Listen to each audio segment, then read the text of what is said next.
It may seem like Apple is behind the competition a lot of the time. The company appeared to be slow to developments like widgets, bezel-less displays with camera notches and screens with high refresh rates. And with the iPhone 16 Pro, it appears to once again be late to the party, bringing generative AI features and a real button for the camera to its 2024 flagship. But if you will allow me to play therapist for a moment, I think it's not that Apple is slow, I think Apple is cautious, perhaps overly so. Caution on its own isn't a bad trait, in fact, it could be considered thoughtful rather than rushed to the cutting edge with its peers. Apple delivers, usually finding a slightly different approach that is often an improvement on what's out there.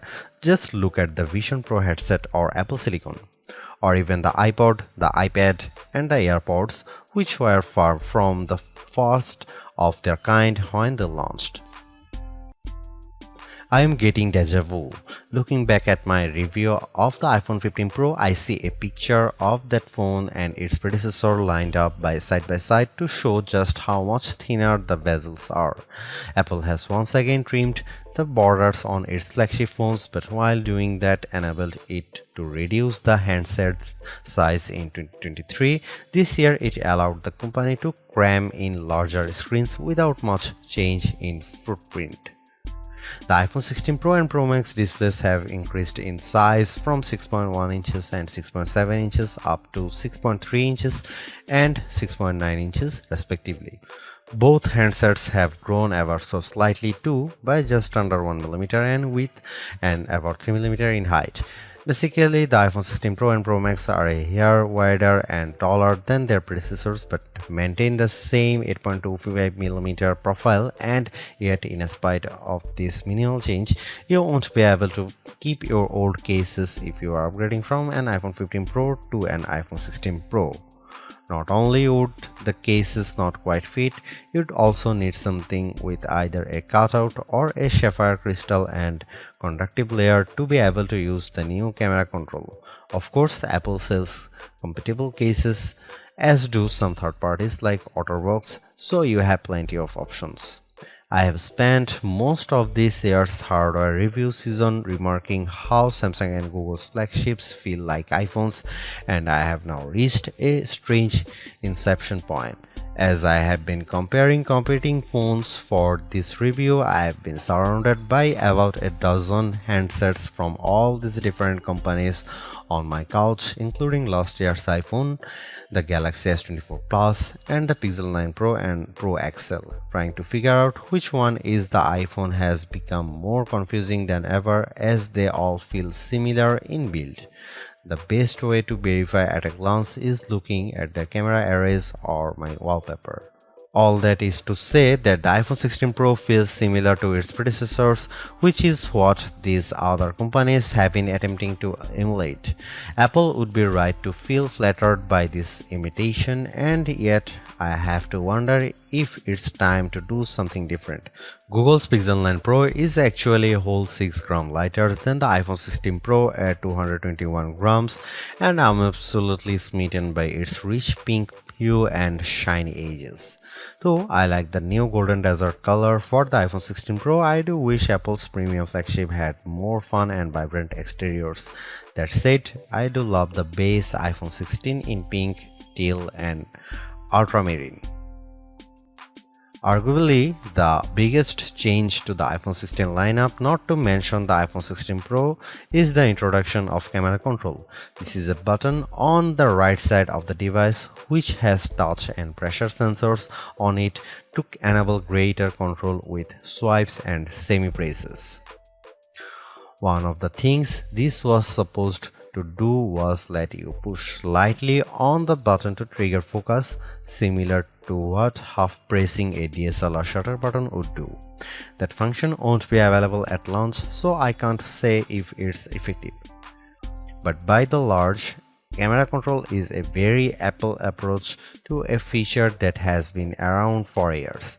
From phones by Sony and Nokia with dedicated shutter buttons to Android handsets with hardware-based double-click shortcut, the notion of quick access to your camera without having to fudge with The screen is a popular one, for good reason too.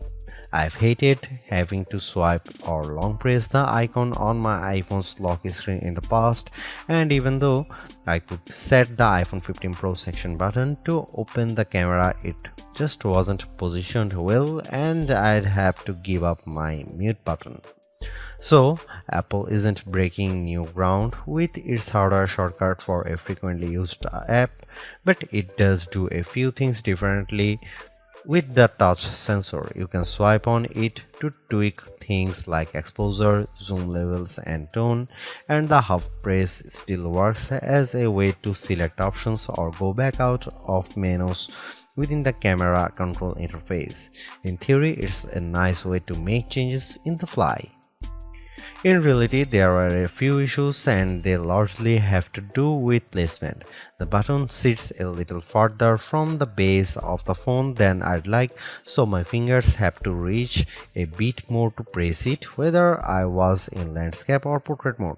This wasn't usually a problem when I had both hands free and could steady the iPhone with my other hand and readjust my grip. But if you are trying to take a quick shot with just one hand, the button's location can feel unintuitive. Of course, everyone has different finger lengths and ratios, so it's entirely possible that other people find this logical. It also depends on your grip. If you are cradling the bottom of the device in your palm, it's harder to maneuver. If you are covering part of the screen and reaching out for the button head on, it's slightly easier to use camera control. Still, even for those with the strongest claws, swiping and half pressing and double half pressing on the sensor is tricky. I was only ever really able to do that if I had my thumb holding up on the bottom edge and my middle ring and little fingers steadying the right end of the phone. Maybe this is a new camera grip I just need to relearn for this button. The awkward placement is a minor gripe compared to what I found most annoying, the button's touch sensor. Not only was it difficult to swipe through different settings when holding the device with one hand, it also reacts to accidental touches and swipes. Sometimes the phone would slide down my palm and change the exposure or zoom level, completely ruining the vibe. I should point out that you can go into accessibility settings to either tweak or swipe sensitivity or turn it off altogether if it really bothers you. Honestly, if you are planning on making adjustments with camera control, it's best to have time, patience, and both hands free. In those situations, I had a lot of fun editing settings and watching them by reflected in the viewfinder in real time. I also liked zooming in and out of subjects, decomposing a shot and tweaking exposure till I liked what I saw before then pushing down to snap the picture. I especially loved this while recording video since it makes slowly zooming in or out of a subject smoother than using the on-screen slider. Depending on your mood, the new photographic styles can be fun or serious. Apple's tweaked the built-in camera filters to not only offer more options but give you greater control.